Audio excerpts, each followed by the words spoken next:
So good morning, everybody.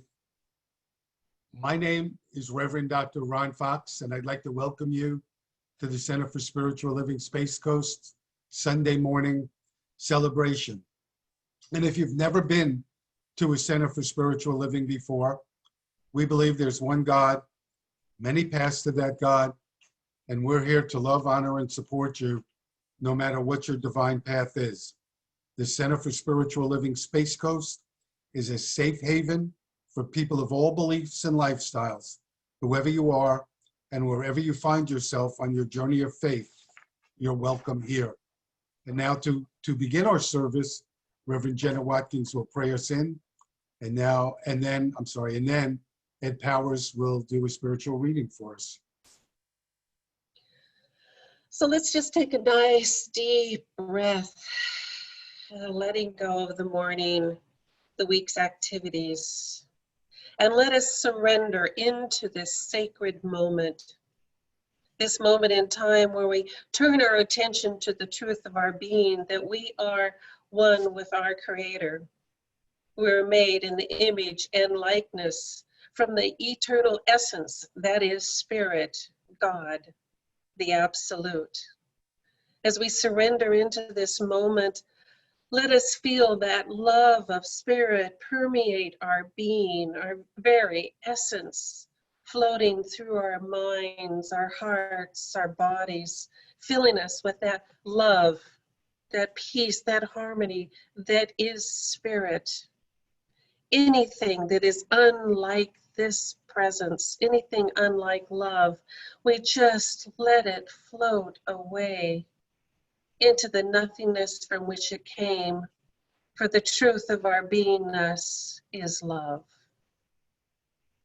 We come together this day to share in the wisdom and essence of life, to be in community and to hear the words of wisdom that flows through the mind and heart of Reverend Dr. Ron Fox. We know that he is inspired and led by Spirit, and his message today has something for each and every one of us to spark our hearts, to allow us to go deeper in our connection with the One, to ensure that our lives become more happy, joyous, abundant, healthful, happy, loving, and kind. I give thanks for each and every person's presence today as they listen to this recording, as they're present here now. I give thanks for your presence, for your consciousness. And I know that you are fed. You are fed in this moment. For this, I do give thanks, and so it is. Hey, my reading today is based on the ideas and writings of Mike Dooley. If you knew of a spectacular mountain, and that was very, very tall, yet climbable, and it was well established that from its peak, you could literally see all the love that bathes the world. And while you're up there, you could dance with the angels and party with the gods. Would you curse or celebrate each step you took as you ascended the mountain? Perspectives change everything. Tell me, when you think of starting consistent action in the general direction of your dreams, do you imagine discipline, stamina, work, sacrifice, monotony, courage, and strategies? Or are you thinking adventure, discovery, friends, new friends, excitement, magic, surprises, fun, laughter, and maybe even singing and dancing? See life as that mountain. Celebrate each day as a step up toward your dreams. And fear not, you may be so close to the top that they're taking your toga measurements. Hey, thank you, Ed. That was really terrific. And thank you, Reverend Jenna, for the beautiful prayer. So the title of my message today is Begin Today. And I want to start by asking you 3 questions. How's your life going? Are you happy? Is life showing you what you want to see?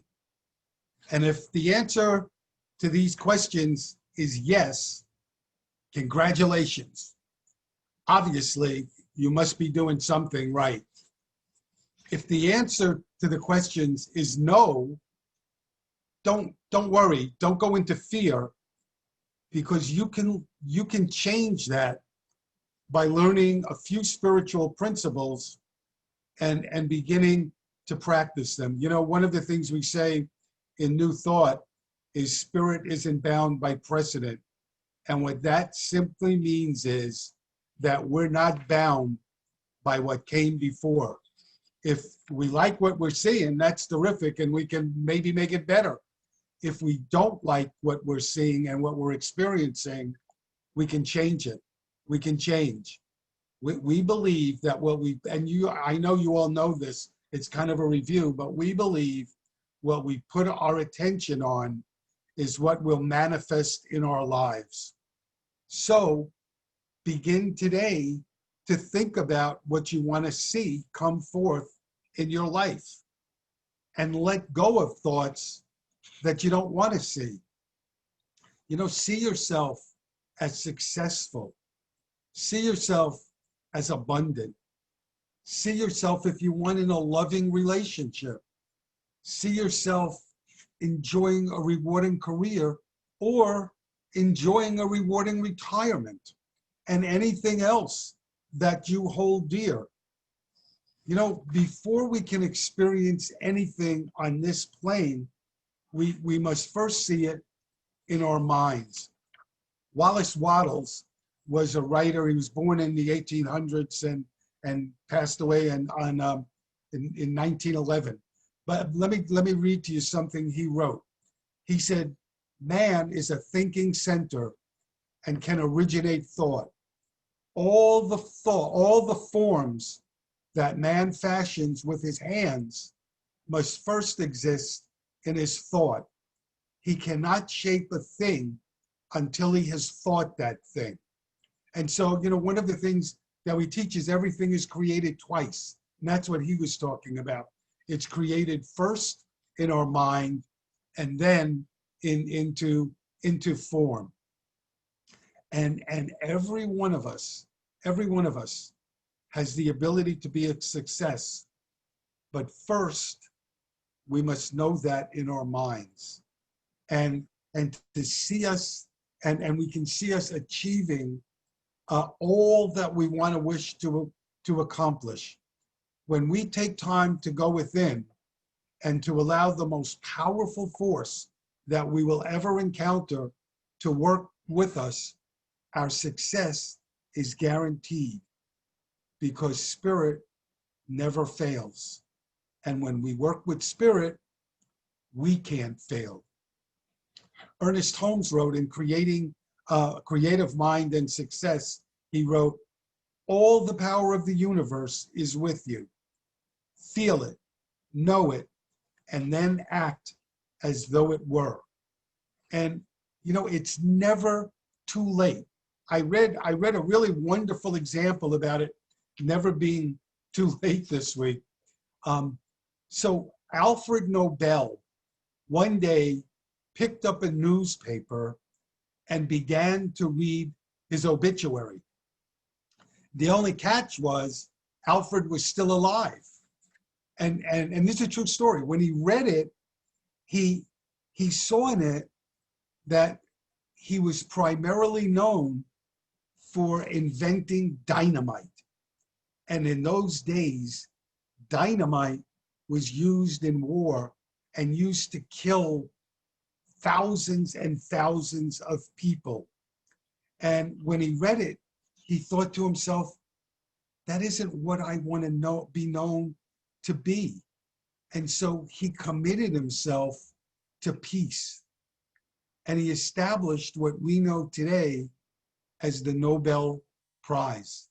And so here he was in midlife, and he was able to change, to transform. And my guess is when most of us think of Nobel today, we don't think of the creator of dynamite. We think of the Nobel Prize. So it's never, ever, ever too late to change the direction of your life. And what do we need to do that? We need to make a commitment to decide that we really want to change, to make it the most important thing in our life. And to remember we're fine just as the person we are. We don't need to become someone else so people will love and accept us. And don't let the expectations of other people affect your decisions. It's your life, not their life.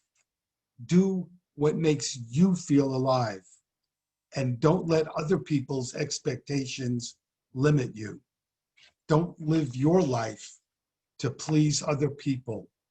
They may love you, and they may want, or at least think, that they want the best for you. But you know what lights your fire. You know what makes you feel alive. And whatever that is what you must do. So let me tell you a story about that. I read this years ago about a man who wanted to be a musician, but he never followed that dream. And instead, he worked in a store where he sold appliances for 35 years. He sold washers and dryers and toasters and TVs and, whatever else. And then one day, after 35 years, the owners of the store came to him and they said, we're tired. We've been in this business. We're gonna close the business. And in those days, there were no golden parachutes. And they said to him, so you've been here a long time. Is there something you would like? And he said, and again, this is a true story. He said, you know what I'd like? I'd like the chair that I sat in for these last 35 years. And they sold it to him. You hear that? They sold him the chair. And what did he do? He took it home and he put it in his living room. And then he called his son and he asked his son to come over. And he said to him, I want you to take this chair and I want you to put it in your living room. And I want you to promise me you'll never sit in it. And he told him the story I just told you. And he said, I want you to never sit in it, but every time you look at it, I want you to remember that as you go through your life, there will be people that want you to comply, that want you to conform, and that want you to compromise. Don't do it. Thoreau once wrote, be yourself, not your idea of what you think is somebody else's idea of what yourself should be. So I want to tell you another story I read this week about a woman who wanted to have a child, she and her husband, and they tried for 10 years and nothing happened. She prayed, she did all the things, a spiritual person would assume, and nothing happened. And then what she realized she needed to create a new narrative, that she needed to create a new story. And so she did. And God showed her the way where she thought there was no way. Together together, they created a new narrative, a new story. And it meant for her finding a new community, being with new people, which I'll talk about later, that had wisdom. And 2 years later, she and her husband adopted a beautiful baby boy. And the point of it is, she needed to open up to a new way of being. And when she did, a new way opened up for her. You know, we don't have to be a victim. We can choose how we want to live and what we want to live. You and I know you know this, we have the power to direct our thoughts, and that's how we construct our lives. And something else that we can do is to get support right here. We can have like-minded friends to support us, you know, and just two in our community, well, more than two, we have two ministers, and we have practitioners that can help.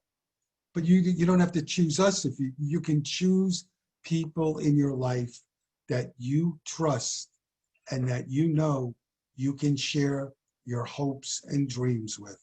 And don't spend time with people that tear you down. Think of people who supported you in the past, and be with them, and go to them. You know, I read a blog this week by a fellow named James Clear, and its title was How to Increase Positive Thinking in Your Life. And you know, two of the things he said were meditation and writing, journaling, you know, and we know that. We hear lots of times to meditate and open yourself, and I meditate every day, and journaling. But he said something else that you don't see all the time, and that is to play, to schedule time in your life to play. And he said, you know, we schedule meetings, we schedule calls, we schedule all kinds of other events in our life. Why not schedule time to play? Why not schedule time to have fun?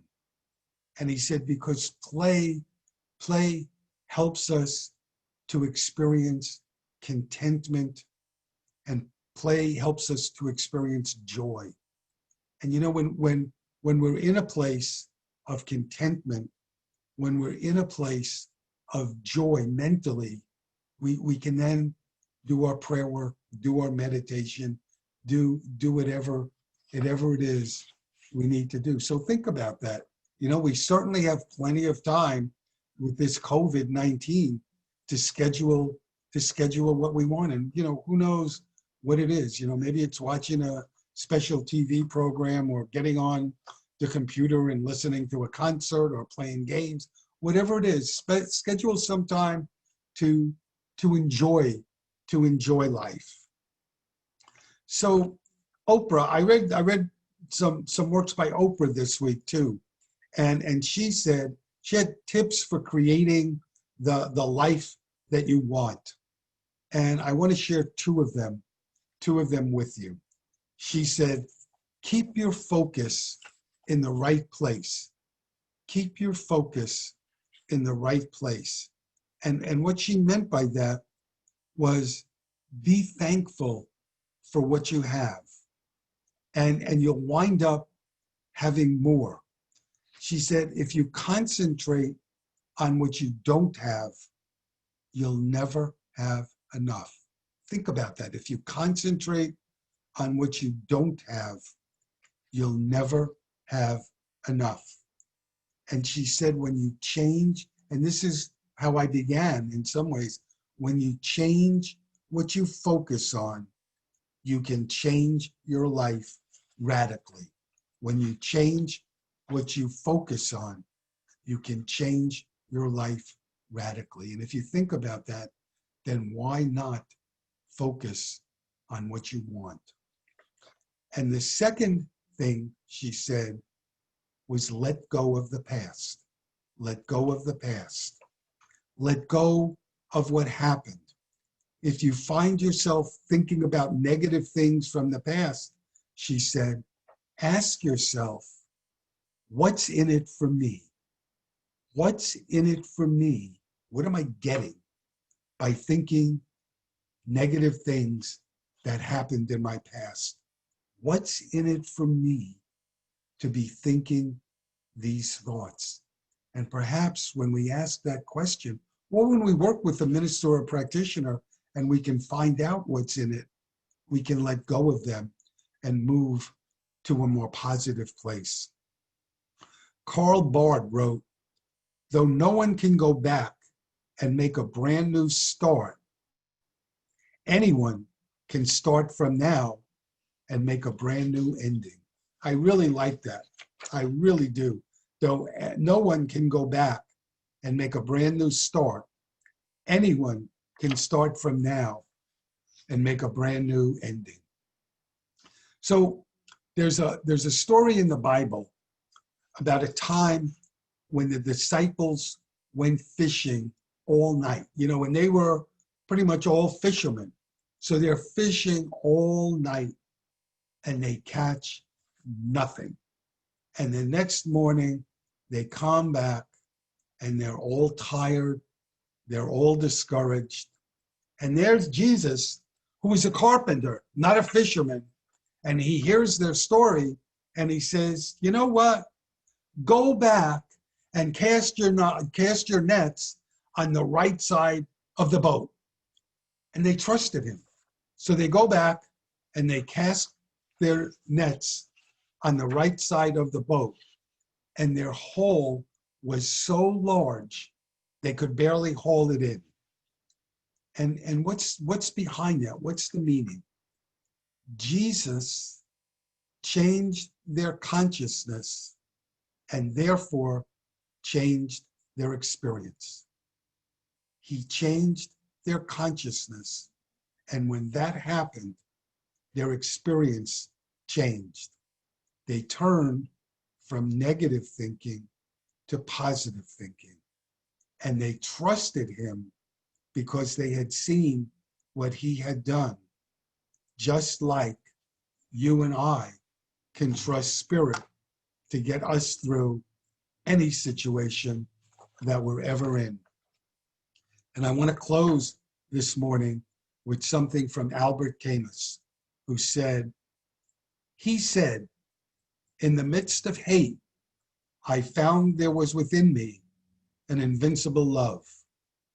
In the midst of tears, I found there was within me an invisible smile.